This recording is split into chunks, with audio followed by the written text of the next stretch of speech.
So you want to buy a gift for the cyclist in your life, or maybe for yourself. At some point, every cyclist wants to do some tinkering with their bike, even if it's just to check the bolts before they go out for a ride, or to change a tube. A lot of cyclists went deeper into spannering over the last few years, experimenting with different things to do when none of us were allowed to go out. As a mechanic of over 30 years, I know that having good tools makes the job easier and safer to do. I'm going to show you 13 of the tools I use every day in the workshop. So if you want to see smiles from getting a job done well, rather than swearing and yelling, stick around as I go through them with you. When I've gone through all of these, I'm going to show you a high ticket item, and I'm also going to show you a free one. So just a quick disclaimer, these are all tools that I use every day from my workshop. Nobody's given them to me, and I'm not getting paid any money to tell you about them or show you where you can buy them. So down in the description, I'll put links for all of these items. They might not be the cheapest you can get, but they're not multinationals either. So buckle your toe straps and let's get straight into it. You've just got to become the bike. Okay, a chain checker. Now everyone who rides a bike a lot should have one of these. You can use it just to check your chain to make sure it's not worn out too much, and get it off your bike and get a new chain on there before you wear your cogs and your chain rings out. This is a roll-off one, but other manufacturers make ones like this. You want to buy a static one like this rather than one with a dial on it, because they're just more accurate. You can pick this up for about 20-25 quid. The next thing's a chain breaker. Now, I can't tell you how long I've had this chain breaker in my workshop, and I really can't tell you how many thousands of chains it's broken. This is called a Park Mini Brute. Yes, that's right. Look at it, it's very small, but it's called a Brute, and it really is a Brute. You can get replaceable pins for this, but to be honest with you, in the 18 or 20 years I've had this one, I think I've only changed the pin once. You can pick one of these up for about 20-25 quid. The next thing is a chain master link splitter. So basically for the joining links in a chain. So when you want to take your chain apart and take it off your bike, you can use one of these, and it's much easier and much safer than trying to use a pair of pliers or some other tool that isn't made for the job. You can pick these up for about 20 quid. The next thing is a Park lock ring tool. Now this is the FR 5.2. This is for Shimano and SRAM lock rings, but they also do another one, the FR 11 for Campagnolo lock rings. You can also use this to take the lock rings off your rotors if they're Shimano. And this is the one we use in the workshop because it's got really deep splines on it, and that basically makes it last a lot longer and fit in the cassette a lot better. The ones with the spikes on them aren't as good because they can pop out, and with one of these you can just put a skewer straight through and lock it on there. You can pick this up for about 10 or 15 quid. Now we use this lock ring tool, I don't know, sometimes 30 times a day, and I guess we replace it maybe every 2 or 3 years. It really is a durable tool. So if you're going to take cassettes off, you're going to need a sprocket whip, a hyperglide tool or the lock ring tool, and you're also going to need an adjustable spanner. So if you're going to buy any of those items, it might be worth checking whether they're going to need the other ones as well. I brought you over to my toolboard to show you this one because it's so dirty I can't really handle it while I've got my Christmas best on. You can pick one of these tools up for about 45 quid. So the Park sprocket whip has 2 ends to it. One's got the chain on it for wrapping around the cassette while you undo the lock ring, and the other end of the tool, where you can see the hexagon shape, is to actually put on the lock ring tool. The problem is, to use this other end, you actually need 2 sprocket whips, and 90 quid's a lot just to undo a cassette, and that doesn't even include the lock ring tool. So I'll just use what everyone's got in their toolbox, an adjustable spanner. If you haven't got an adjustable spanner in your toolbox, you can just buy one from Halfords or something like that. The next thing is some tyre levers. Now we use these tyre levers in the workshop, like all the other tools I'm showing you. I guess we replace them maybe like 1 or 2 of them we replace a year. They come in sets of 3. You usually only need 2 to get a tyre off, but some people do use 3. I sometimes use 3 if I have to. But this is a really good purchase because everyone who rides a bike needs to change a tyre at some point, and these are really durable and very, very good at what they do.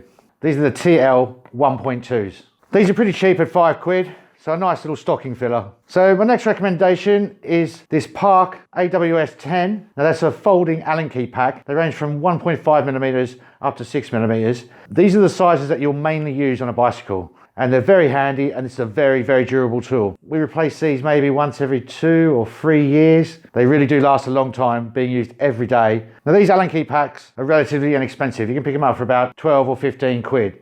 But for the amount of time they last, they're really, really well worth the money. But more and more bikes are using what are called Torx fittings. So my next recommendation is this tool here. It's a multi-pack with all different sizes of Torx fittings on them, and that's a TWS 2. You can pick one of these up for about 25 quid.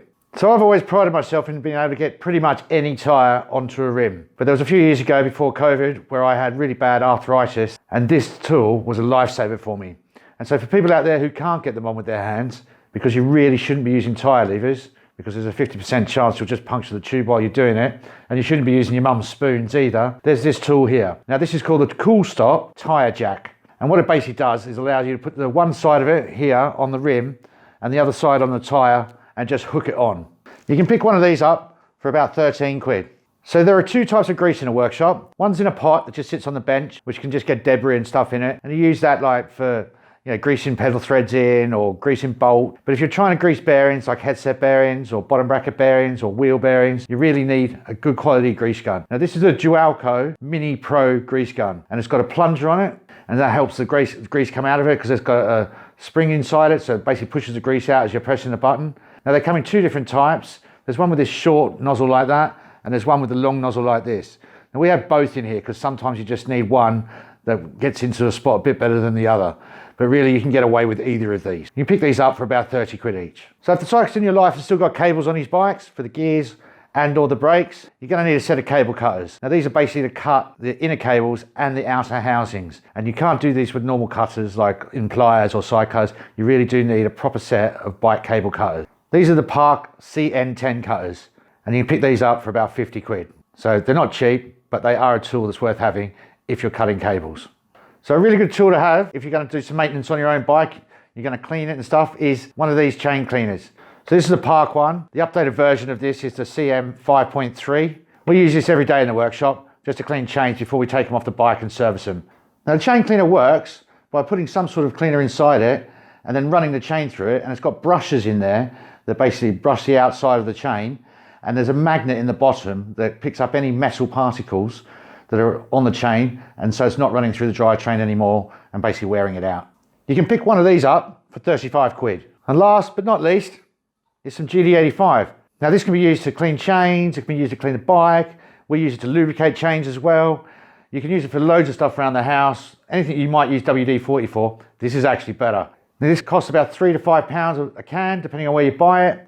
This stuff is so good that it's always worth having at least one can in your house, and if you've got a workshop, you want to have half a dozen in there. So if you find this video of gift ideas helpful, please smash the like button down the bottom and share it with anyone you might think would benefit from it, especially if it's someone who you need to find a present for, and then they can tell you what they want. Now, if you're looking for a big ticket item and it's not a bike, then you want to maybe look at getting a work stand. They really, really are invaluable when trying to work on your bike. It just makes it so much easier than trying to do it on the floor, or God forbid, doing it with your bike upside down. We've got the best work stands that you can have, and they're made by Kestrel, and they're probably a bit too much, but they do other ones. And we actually have a single one here, which you can pull down if you need more space. They also do ones that are mounted on the wall. The Kestrel stands range from about 900 quid for the double-sided one that we've got, the big one, and they go down to about 420 quid for one that goes on the wall, which you can just take off and leave the brackets there. That really is the sort of money you'd expect to pay from any manufacturer that makes a workshop quality stand. Now I also promised you a free gift, and that's going to be subscribing to my channel. So let me know in the comments below what you'll be buying someone or what you'll be getting for yourself. So now I've recommended all these tools that we use all the time in the workshop. I'm going to have to make a video showing you how to use them properly. I'll get that done for some time over the Christmas break, so watch out for it.